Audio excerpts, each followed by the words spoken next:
Hello everybody, welcome back to Kanga TV, home of North Melbourne fans, and welcome to the round 2 review. It's going to be a tough one. I have tried to film this intro about 7 or 8 times now and cannot seem to get my words out. So it's going to be tough and you might have to bear with me a little bit, but we will get through it together. But before we do get stuck into it, I just want to say a special hello and welcome and thank you to everyone who is listening via Spotify or Apple Podcasts for the first time. Kanga TV is now available in audio-only format in your ears. All of the content on the channel from here on out will be available to listen on Spotify and Apple Podcasts. So for those of you who prefer to just have me in your ears or who are listening to this on their commute or at the gym or the like, I just want to say thank you so much. Your ongoing support of me and the channel makes things like this possible. So thank you to everyone who has stuck by me up until this point and who continues to stick by me. It is a really challenging time to be a North Melbourne supporter and we ride the highs and lows together on a weekly basis. So thank you all again so much for your support and let's just rip up the Band-Aid and get straight into this review. So on the back of what has been a really exciting and hopeful round 1 victory against Port Adelaide and a really fun and optimistic week that has followed, it's all come crashing down pretty quickly. North Melbourne last night falling to the West Coast Eagles over in Perth. An incredibly accurate North Melbourne 15-4-94, defeated by West Coast 17-9-111. And there is so much to unpack on the back of last night's loss. And there is a lot of anger and a lot of frustration in the air and amongst supporters. And the fallout from the performance and the loss last night has been pretty damning. So I want to talk through quite a few things with you all. And I thought the best place to start was a couple of comments made by Coach Alistair Clarkson in his post-game press conference when he was asked by a journalist there what he thinks the reason is that North Melbourne fell to the Eagles last night. This is what he had to say. In the game, was there something that your group lacked to not be able to, I guess, go on with it there? No, I think it's just credit to West Coast. You know, they probably worked harder off the ball than what we did. Particularly once the ball left the congestion and got to the next contest, they were far superior at ground balls and that sort of stuff than what we were. And they were much more prepared to work to the next contest. And that was something we were really good at last week against Port Adelaide and not good enough today. So we just know that when we're good in that space, it gives us a great chance to win games of footy. And if we're poor at it, then it's going to be very, very difficult to win. But that's any game of footy really. If you don't back up your contest wins inside the stoppage and follow it up with the next contest, then most sides are going to beat you if you don't have that contest work at the next passage of play. As much as I admire the honesty and the frankness in which Clarko delivered his answer, it's just inexcusable for me.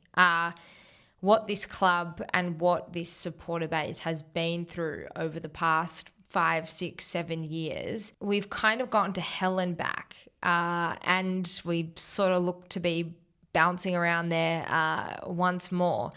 So while I understand that in recent history, and I mean in the last maybe 12 months, 24 months, what the Eagles have been through has been worse, I guess. I mean, they had a 1-win season last year and, they've also sort of lingered and struggled towards the bottom of the ladder.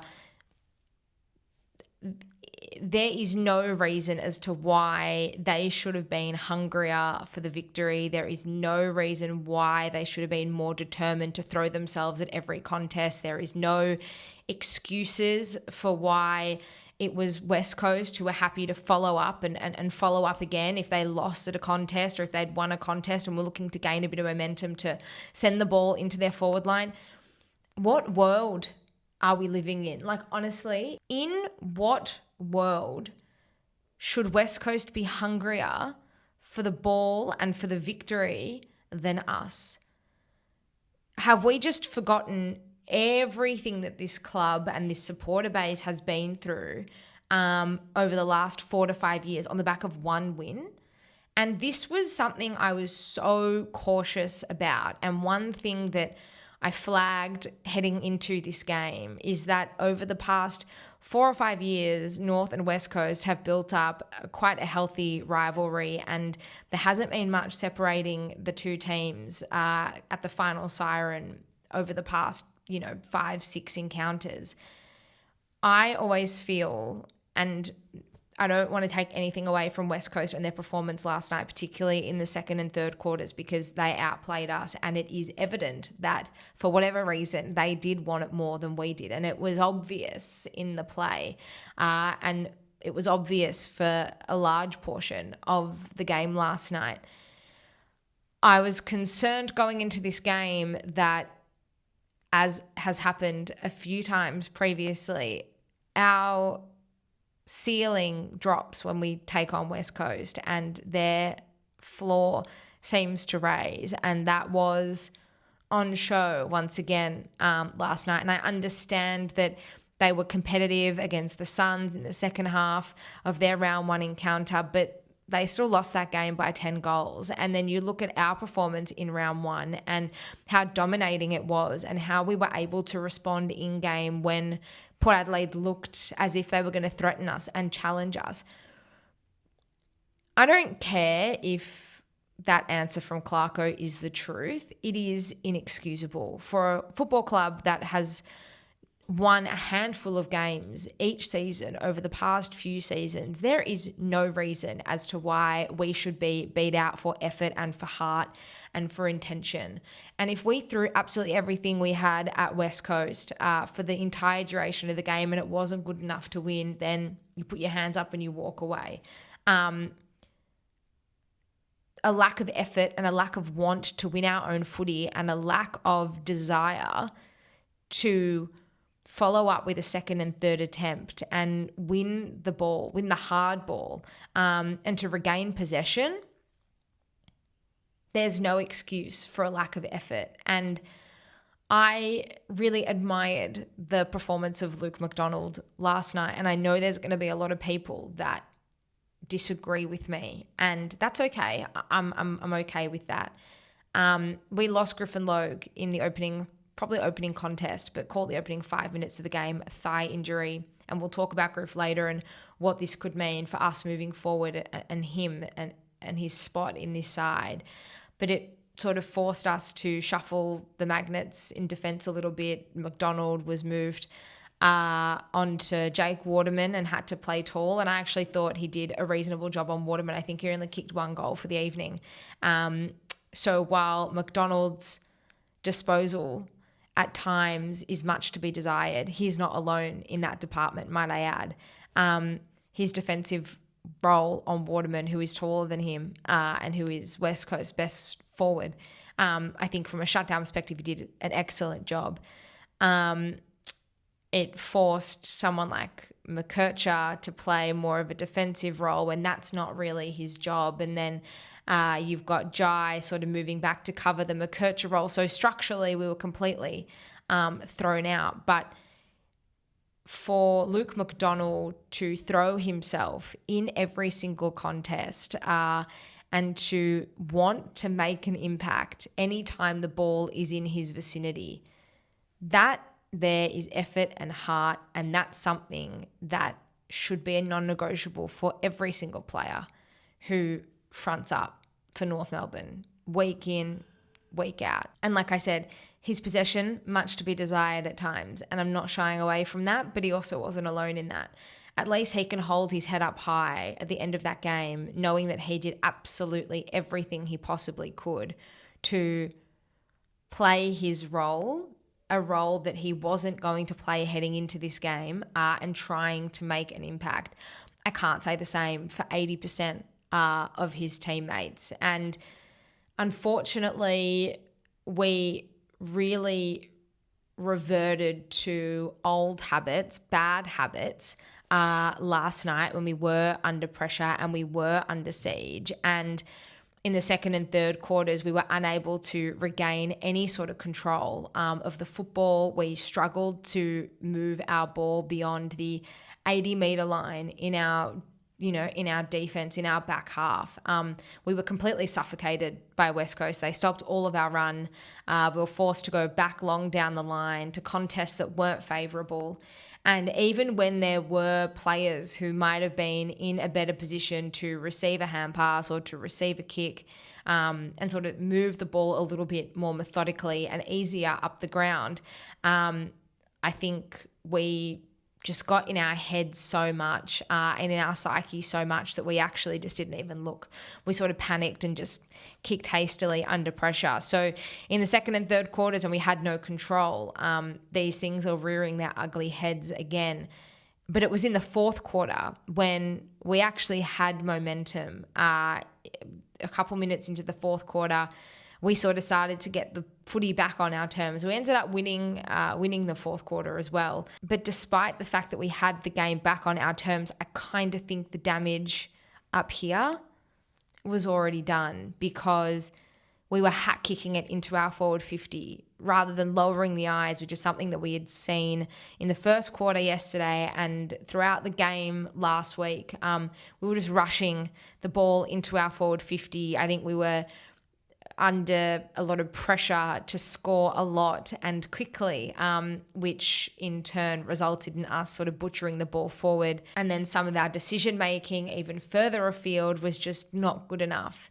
And it was a lot of the same culprits making these mistakes. A lot of butchered possession from Jai Simpkin, which we have actually seen from Jai before, bits and pieces last year. But that was offset often by that same effort and willingness to chase and hunt and win back the ball like we saw from Luke McDonald. But that was probably missing from Jai's game a lot last night, unfortunately. Jacob Constanti, I've really applauded the defensive element and dedication that he gives to this side in the forward line. Aside from that goal that he kicked late in the fourth quarter, I still just don't think that there's a spot for him right now in that forward line. I think if Charlie Spargo is fit, I'd be giving him a go. Potentially Zach Banch. His goal sense is awesome. And I understand that he's a much smaller frame and has a different skill set to Jacob Constanti. But I think the tackling pressure of Paul Curtis and Cam Zerha and even Jack Darling to an extent should be enough to cover if we do opt to drop Jacob Constanti to the VFL. But his disposal, like I said, with the exception of that one goal that he kicked, was pretty atrocious. I thought that Cooper Trembath went missing. It's probably the first game that we've seen him be completely shut out. Dylan Stevens was quiet on the back of the breakout game that he had last week. Just a lot of passengers. And Clarko did admit to that in his press conference. There were just too many guys who weren't stepping up and weren't fulfilling their role as we required them to. And this is a problem, and this is what differs good players from great players and good sides from great sides. Because if I sit here on reflection, yesterday there were 4 guys who I can say, yep, they played their role to the best of their ability and they did whatever they could within their control to get this side to fire up and get going. I thought Nick Larkey was outstanding, 6 goals, really did everything he could as captain to try and will this side forward and will us home for the 4 points. I thought Tristan Sherry was absolutely enormous in the ruck, and a lot has been said about Tristan Sherry and the new ruck rules and how he's probably struggled to adapt in ruck contests in isolation. And while I agree with that remark, what makes Tristan Sherry so important and such a good footballer, he's looking to impact the game in any other way that he can. His clearance work, sensational. His tackling work, brilliant.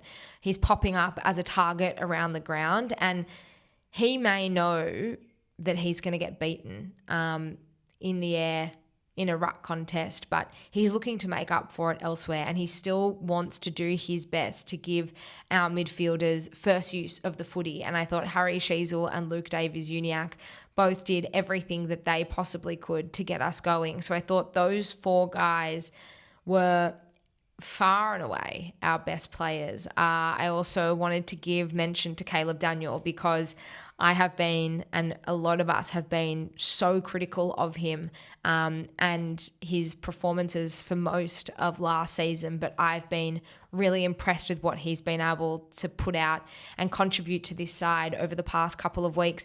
He played in the middle a little bit yesterday and forward of the ball, and his kicking into the forward 50 I thought was pretty spot on. I also love that Caleb Daniel isn't afraid to lay the tackle and to throw himself at a contest, despite the fact that 99% of the time he's being beaten out by his opponent in terms of size. And that's another one whose effort, particularly over the past fortnight, I can't really fault, and I'd rather him just have a crack and lay some tackles that stick and try and create something forward of the ball than the opposite, where there were so many missed tackles, particularly through the centre of the ground yesterday. It's really not good enough. And as I said to you, if you're just not good enough and your skill's not up to scratch, then say la vie. There's kind of nothing you can do about that. And there's going to be plenty of games this year we're going to come up against stronger opposition who are just going to beat us because they're better. And we're just going to have to live with that. But West Coast isn't a better opponent than us on any given day. We've had some magnificent battles and games against them over the past few seasons, but the first quarter was evidence that when we were on fire and in control, we were just about unstoppable.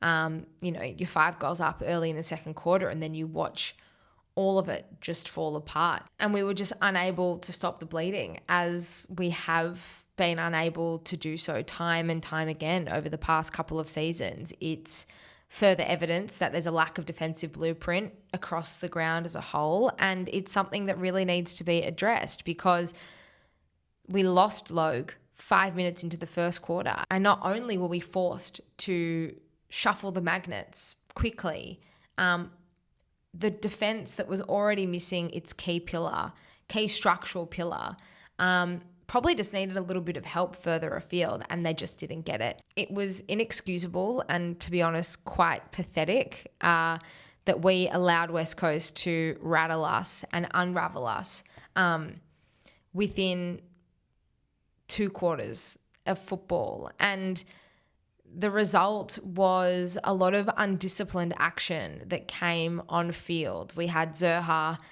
getting stuck into Harley Reid. We had Charlie Comben get stuck into Harley Reid. We had Luke Parker swinging elbows as well.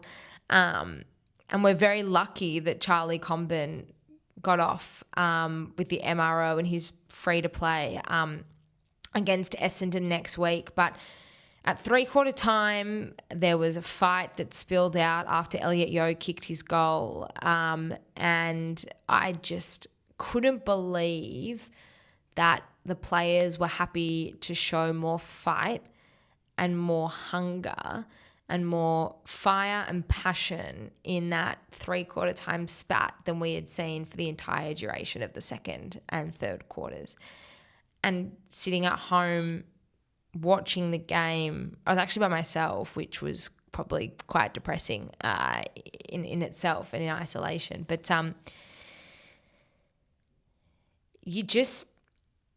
it just makes you wonder, like, what more does this club need to get itself on its feet, get themselves fired up, and just go out there and win some games of footy? Like, I actually have no idea. Was the taste that you got a week ago?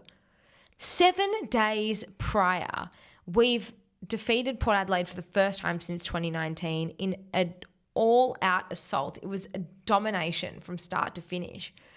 For a club that's had such little success and for players who have been starved of victory, is that in itself not enough to spur you on to do the same thing 7 days later? In what world are we walking into this game just expecting to win on the back of a good quarter in the first? We almost needed the first quarter to be the scare so that we kind of kicked ourselves into action and we're ready to go.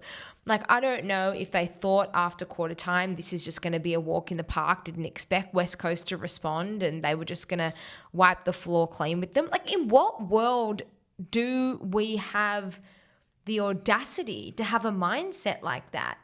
And while I can't read the minds of the players, the language that's come from Clarko and by him saying, oh, West Coast just wanted it more. Because in summary, that's what he said, is that West Coast wanted it more. Why? Why do they want it more? In what world are they hungrier for it than us? And in what world is their hunger up against our hunger and their talent up against our talent winning? If we went into that game with the same hunger levels and the same determination and desire to win that game, with the talent that we had on field compared to the talent they had on field, we should have won that game. And we should have won that game comfortably. And it is an absolute disgrace and a real embarrassment the way that game played out. And I just hope and I pray that we can sit there and reflect on whatever the hell happened at Optus Stadium last night and find a way to rectify it quick, smart, because otherwise everything we had shown against Port Adelaide last week and in that first quarter and in patches in the fourth quarter yesterday as well will just all be flushed away, and we'll be sitting here at the end of round 3 or round 4 already saying that another season is over. And at that point, I actually don't know what's next, and I don't know where we turn. I've mentioned Griffin Logue a couple of times in this video. He was sidelined within the opening minutes of the game with a thigh injury. At this stage, it's Monday evening and still no word as to what happens with Griffin Logue from here. How long is he sidelined for? Is he going to miss any footy? He is structurally so important to this side, and I have no doubt that he would have been able to do some role on Jake Waterman. If Luke McDonald was able to do it, then I have no doubt that Griffin Logue would have been able to do it as well. So as a first step, we wait and see if Griffin Logue is available to play against Essendon. But if he's not, we go back to the drawing board. Who comes in? We can bring in Will Dawson, who is supposedly sort of the key defender of the future, and I would believe that, and that's where I would be starting to invest my time and invest my effort and energy, start to get some more AFL games into him. But alongside Charlie Comben and Toby Pink, they may opt for a little bit more experience, and if Aiden Core and his calf are okay, then they may look to bring him in. I think a one-on-one defensive structure and game plan would suit Aiden Core a lot better. But again, that's a decision that they're going to have to make if Griffin Logue is unavailable to play against Essendon. But if he's not available and this is another stint on the sidelines, then it's sort of just another hiccup for us with Griffin Logue.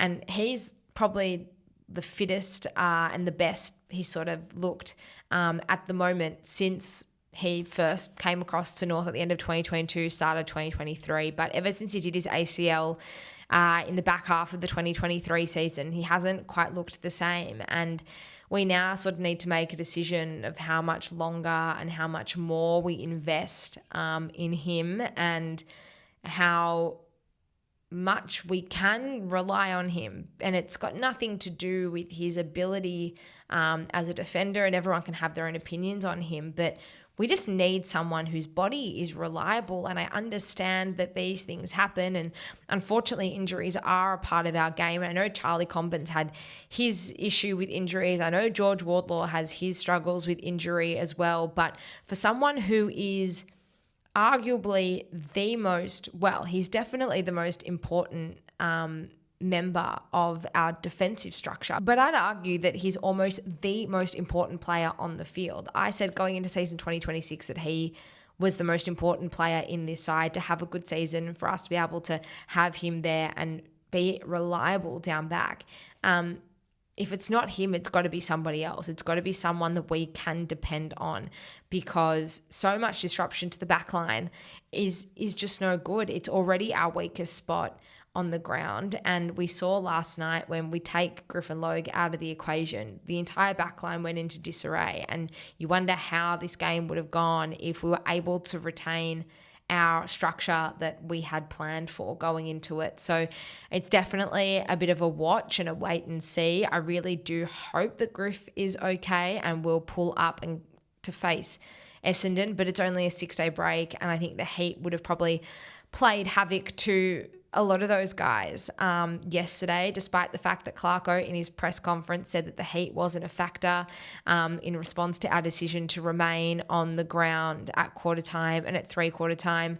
It was hot yesterday in Perth and there were extended breaks because of the heat. We saw West Coast heading into the rooms at both quarter time and 3/4 time, in addition to half time, just to recoup a little bit and to get away from the heat. And I do agree with him. We obviously ran out the game well, but you also don't know how that could have helped, and I guess it's something we'll never know, and maybe it's only something we'll learn the full effect of this Saturday night and we take on Essendon. We've got a 6-day break now, and then we back up with another 6-day break before Good Friday. So there's definitely a lot of things that we need to wait and see on, starting with Griffin Logue. But despite the performance yesterday, I would be reluctant to make any wholesale changes and any knee-jerk reactions at the selection table. Of course, I want integrity when it comes to selection, and I'm sure there'd be a number of names, a number of heads on the chopping block before we play Essendon. Heading into the game against West Coast, on the back of the win against Port Adelaide, I was reluctant to make any changes to winning formula, and I am hesitant to make any knee-jerk reactions at selection. I'm hesitant to ride the season off completely on the back of one loss to West Coast. I understand the way in which we lost was just absolutely miserable and it's inexcusable. And I don't want that to be lost as we approach round 3. But we're sitting 1-1. We all probably thought we would be 1-1 at the end of round 2. I just think a lot of us expected the result to be flipped and potentially the loss to come against Port Adelaide in round 1 and then the victory to come against West Coast in round 2. And I do agree that there's really no point in showing all of that promise and all of that excitement against Port Adelaide if you fail to back it up the week later. But I'm really okay to still sit tight and not make any outlandish comments or make any judgments on what this performance against West Coast means for us as a group, for the coaching staff, for the rest of the season. I'm willing to hold firm. I'm willing to ride the wave, every emotion, week in, week out, up until round 6 and then for the rest of the season. But in terms of making any outlandish comments or remarks or judgments, I'm going to reserve those. And all I can say is this football club better hope they can turn things around in 6 days, because we have a real opportunity. Again, this Saturday night against Essendon, we haven't defeated Essendon since 2016. They're in a position of pain and vulnerability, much like we are on the back of this loss.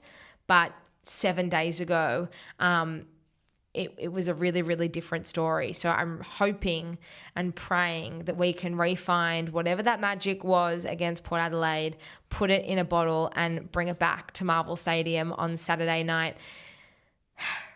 Okay, we've made it. It's been a really challenging 24 hours, and I know all of you guys at home have been feeling betrayed and disgruntled and heartbroken and angry, all of it, every emotion. I feel it along with you guys at home.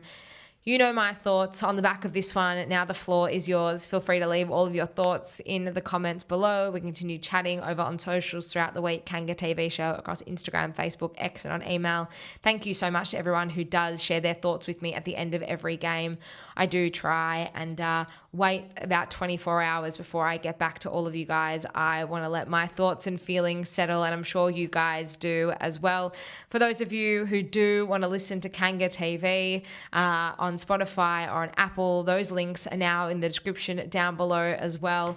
I hope that you can all recoup, regather yourselves, remember the magic that was round 1, and start to look forward and look ahead to a pretty crucial clash against the Bombers on Saturday night at Marvel Stadium. I will be back in the next couple of days as we look ahead to that game and we start to preview what lies ahead and what we face and what we're up against in round 3. Please take care of yourselves, and I look forward to seeing you all very, very soon. Go Roos.